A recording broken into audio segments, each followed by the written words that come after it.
I'm delighted to be here. Thank you, Elizabeth, for the introduction. Thank you, Robert Ivy, George Miller, all the other people that I've worked with over the years. I was a little late because I was backstage talking to Moshe. I was watching his speech, and he is a longtime friend of mine that we met through the late Prime Minister Yitzhak Rabin. And as all of you know, he designed Crystal Bridges, a great art museum in Northwest Arkansas, and it's a beautiful place if you've never seen it. But we were laughing about how he came to that work. Alice Walton invited him to look at the site and said, "Moshe, would this be a good site?" He said, "I think it's wonderful." She said, "Do you want the job?" I don't know if any of you ever got a job this way. And said, "You want the job?" He said, "Well, Alice, this is a very big project. Don't you think you ought to have a competition?" She said, "I did. Do you want the job?" So you should all look for a deal like that. I am delighted to be here and delighted that you are focusing on the question of impact. The AIA has been a partner with our foundation on projects around the world on resiliency in the built environment particularly. And I'm very grateful to all of you because you spend your days designing not only the world that we live in, but the one my very young granddaughter will inherit. The theme this year, impact, is important to me because we've been focusing on this a lot at the Clinton Global Initiative. A couple of years ago, our theme was designing for impact. Don't worry, I didn't come here to sue you for patent infringement. I really applaud this. And it's something you probably think about all the time, but for us, we just thought about the goals and then try to figure out on an ad hoc basis how to achieve them. But thanks to focusing on this, we began to realize the importance of designing the project from the beginning. And I could give you a lot of examples of how that has affected not just our partners through the Clinton Global Initiative, but also the work our foundation is doing, especially in healthcare around the world, trying to design health systems that countries can afford to run that will stop things like Ebola epidemics from getting out of hand. Then the next year we had a theme, mobilizing for impact. How to put together the logistics, the resources to implement supply and distribution networks that would actually make our designs become a reality. And so then on the third year, last year, we took stock of what had worked and what hadn't in a meeting called Reimagining Impact, and we used it to update and improve our processes. So I'm very grateful to you for doing this. One of the things we learned last year, thanks to the analytical capacity of another of our partners, Palantir, we had them analyze all the commitments made over a decade by the partners in the Clinton Global Initiative. And we found that more than 80% of them had either been completed or were clearly going to be completed successfully. That is, people would do what they said they were going to do. That only 6% had been outright failures where people had made a good faith effort to do it, and what they tried to do just wouldn't work. And we learned a lot from those failures, as we all do if we work it right. And the others were people who sort of dropped out of our system. But the important thing to me was this.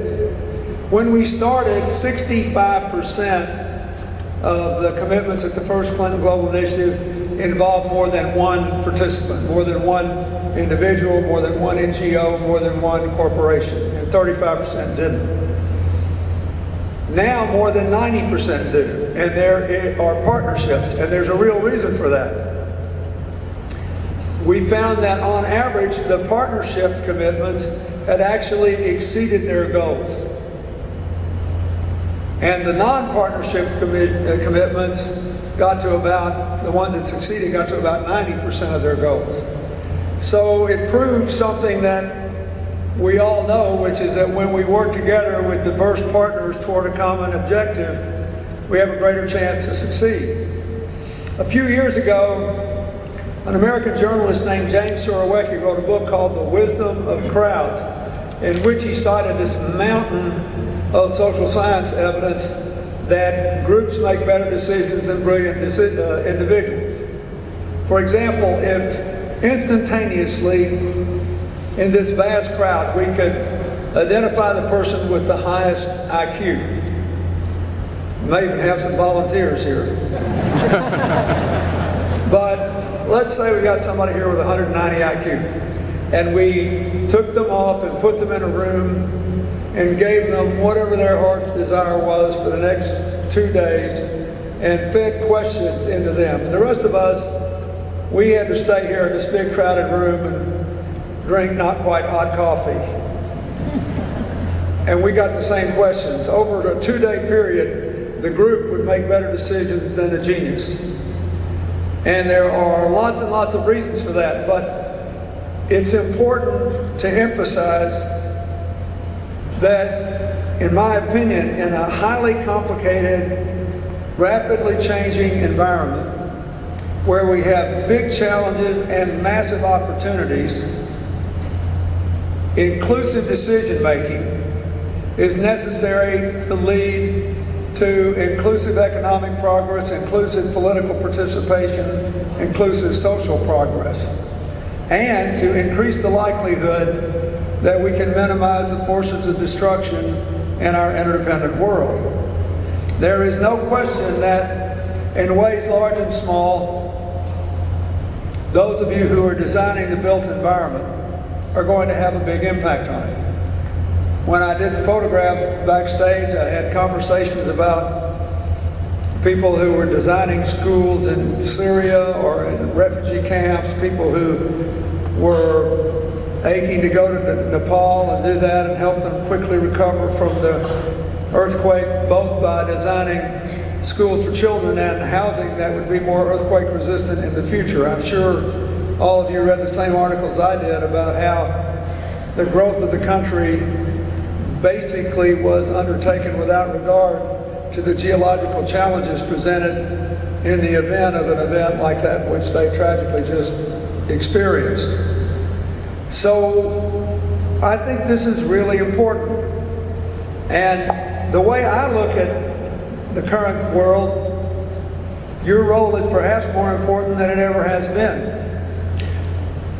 We are living in the most interdependent age in human history. Why? Because of technology, travel, the mobility of money, as well as people and technology, and because all of this means that borders look more like nets than walls. There's a lot of wonderful things about it. That's how come you're all in these chairs today. We are the beneficiaries of the interdependent world. But it has some very, very significant challenges. First of all, both within and across borders, there is a profound inequality, not just in incomes, but in access to employment, capital for business, education, healthcare, and the other things that contribute to quality of life. Secondly, the world is more unstable because of its interdependence.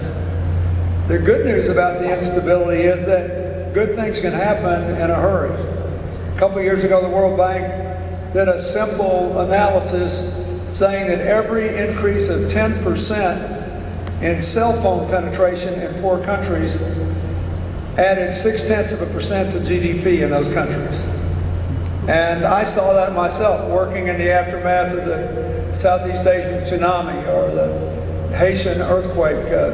In the aftermath of the earthquake, most Haitians didn't have a bank account, even before the earthquake.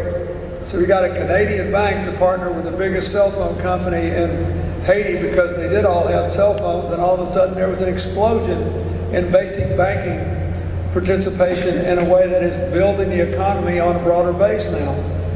And in Sri Lanka and Indonesia, where a lot of fishermen were thrown out of work by the tsunami, when we put them back in the water, we gave them all cell phones, their incomes went up on average 30% because for the first time in their lives they could check on the price of fish up and down the coast, and they couldn't be ripped off. And everybody was treated fairly. So there are a lot of good things about this modern world. But we also know that when we had the financial crash in the United States, it spread very quickly to the UK, to Ireland, to Iceland, and across the world. We know that cyber networks are increasingly vulnerable to penetration. WikiLeaks, Snowden, other names are becoming household words, but every day something is happening that undermines the security of countries, companies, and individuals and families' privacy. We know that borders looking more like nets than walls makes it hard to preserve national security, especially when governments lack a lot of capacity anyway. So we see the growth of Boko Haram, Ansar Dine, Al-Shabaab in Africa, ISIS in the Middle East. We know that this is a problem. One of the good news stories is we also know what people think about it, because most of the people who are trying to break down the 21st century world through technology believe our differences are more important than our common humanity. And there's a response to that. People are voting with their feet. They're trying to get as far away from ISIS as they can. Why is ISIS, a group with lots of guns and skilled bank robbers, so obsessed with persecuting the tiny Yazidis, one of the oldest monotheistic religions on the face of the earth, with only a few tens of thousands of members left? Because they think our differences are more important than what we have in common. So whenever you read, as we did in the last 2 days, about the Yazidis being killed again by ISIS, or you see them unforgivably compromising the whole future of little children by having them drag people to be executed in full view of the world over the internet, or you read about Pakistani radicals killing Ismailis, the most progressive and peaceful branch of Islam, also the most financially successful. Whenever you see all this, I recommend you think about it in terms of the larger struggle of the 21st century world, which is how in a world when we're all thrown together do we define ourselves and the people we care about and the dreams we have? Do we do it by negative reference to other people or positive reference? Do we want to live in a world where it's us versus them, or where every single day the circle of us gets bigger and the circle of them gets smaller? It is the fundamental question before us all, and it should be at the heart of the work you do to design the built environment. Because the third big challenge after the identity conflicts of interdependence and the inequality problems that technological advance have presented is the fact that our whole growth model for the last 200 years is not sustainable because it requires us to put more greenhouse gases into the atmosphere. The way we produce and consume energy and local resources is simply not sustainable. To the extent that we're going to avoid the worst consequences of climate change, we are depending on you and people like you, and those who begin more to think like you about how to design the environment in which we live and work. I am really glad that Elizabeth's going to represent the AIA in Durban, South Africa at the World Architecture Conference, because Africa has great urban and rural environments, including some of the most advanced architecture in the world, but some of the great challenges. It matters, for example, how and where you build health clinics. I just spent a day, our foundation just took its annual trip to Africa, and my daughter and I broke off for a day and went to Liberia right before they were declared Ebola free. So I still have to check my temperature twice a day, but relax, so far I can't even get to 98.6. But here's what I want to say about it.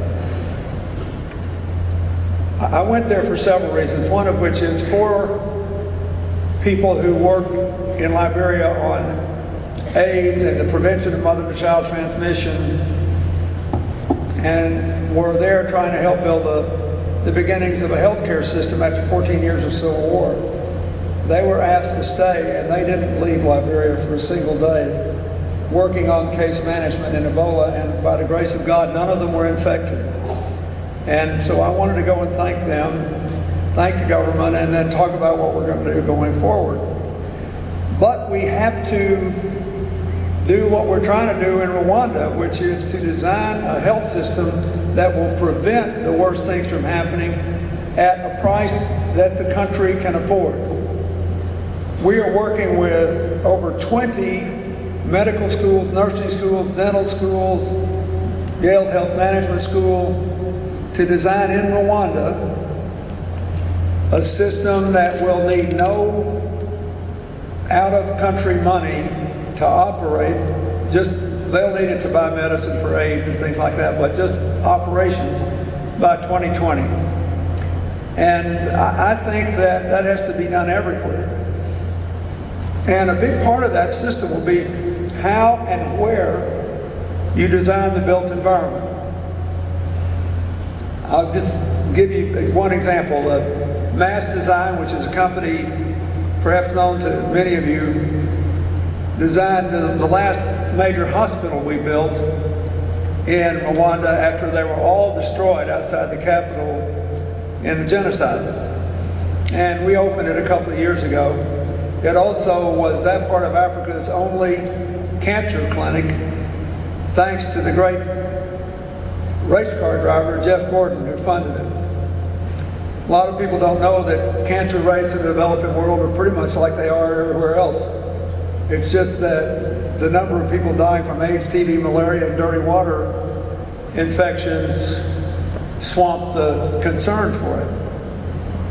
But it is a triumph of the built environment. So after the cholera outbreak in Haiti, where I still do a lot of work,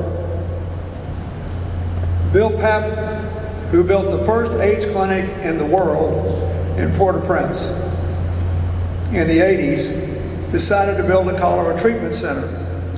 And both his clinic, which was pretty much destroyed in the earthquake, and a couple 100,000 people who live in Port-au-Prince live on landfill, because there are 3 million people in an area originally optimally capable of holding 200,000 people. So they designed a water purification system and a waste treatment system which is all above ground in a tank covered with landscaping, very attractive, and all treated to 99% purity before chlorine is added to make it above 99%. But the whole thing that made it possible was design. So I think about this all the time, about what you and we can do, not only to meet the challenges of climate change, but to meet the other challenges we face. Just two more observations, and then we'll go to questions. One is that doing this work in a developing environment is quite different than doing it in an advanced environment. Wealthy countries have systems we take for granted. Look at what we're doing here today. You would be quite surprised if the microphones went off, or the lights failed, or the air conditioning failed. If you are really bored with this talk, you can excuse yourself and go get a clean glass of water or go to the restroom. I spent a lot of my life in places where we can't take any of that for granted. One of the sites I visited in Tanzania not very long ago on this trip to Africa was a place where we established vaccine cold chain supply. Because you have to keep, if you want vaccines to work, you have to keep them between 5 and 9 degrees centigrade. And if you want them to work, people have to be able to get to them. So we were on the edge of the Ngorongoro crater in a health clinic where our partners had provided solar power to, among other things, maintain the capacity of a small refrigerator to take care of the vaccine supply, which enabled rural mothers from a rather large area to come in. The first person I met was a woman with a 6-month-old baby boy, finally getting him his first basic vaccines and vitamin A, and she had walked 12 miles across the hills to get her baby things that we take for granted here. And that was much closer than any other facility was before. But you have to design for that. So in America, we have these things, and what we have to do is reform them, which brings me to the last point I wanted to make. I think still in the U.S. fight against climate change, we have avoided too much low-hanging fruit. When Mayor Bloomberg was in office in New York, where our foundation is, he personally paid one summer for young people to have summer jobs, which only required about an hour's worth of training, to go out and paint the flat black tar roofs in our older buildings white. In New York City, properly done, that cuts average greenhouse gas emissions in the summer and average utility bills by 19%. Slapping white paint on the roof, just that. Then if the roofs are properly sealed and have the right support, you can build urban gardens. Mexico City has air that's cleaner than Los Angeles on a clean day, partly because of the vertical gardens they built up and down the walls, as well as the 500 million trees that the previous administration in Mexico City planted. We overlook the low-hanging fruit at our peril. With our global initiative for the American economy, I started talks about 4 years ago, and we wound up with public and private pension funds led by the building trades and the American Federation of Teachers committing $14 billion to retrofit buildings to make them more efficient. So far, a little over $6 billion has been spent. More than 50,000 jobs have been created doing that. And I think we are underappreciating the low-hanging fruit and underfunding it. I still hope there will be, sometime in the next 2 years, an agreement on how to establish an infrastructure bank and fund it by repatriating overseas corporate cash. But we also had, in the early years of the Obama administration, the Congress did authorize the issuance of certain green bonds, and they sold pretty well and did a lot of good. But we're devoting nowhere near enough investment in America to job-intensive, environment-improving, low-hanging fruit projects. And we need to design for that as well as all the modern things that are out there. I guess the bottom line of this is you got a lot of work to do. And this is a very, very important and exciting time to be an architect. I am personally grateful for the help that I received in building our presidential library, which became the first Platinum Leads federal building ever built. And we're next door to the international headquarters of Heifer, and it's also a Platinum Leads building, and I believe they're the first two headquarters buildings that were next to each other that are both Platinum buildings anywhere in the United States. So I've been honored to try to do my part. I'm frustrated that we haven't done better, but I don't want to forget the low-hanging fruit, the impact on our future environment, and our current job crisis could be exceedingly positive. And you are committed to design for impact. The thing that frustrates me is when I hear people who ought to know better basically say they're in climate denial in part because they don't think a country can get rich, stay rich, and grow richer unless it puts more greenhouse gases into the atmosphere. Your designs can prove that we'll get richer quicker and stay rich longer and reduce poverty and set an example for the rest of the world if we reduce our emissions and make the future sustainable.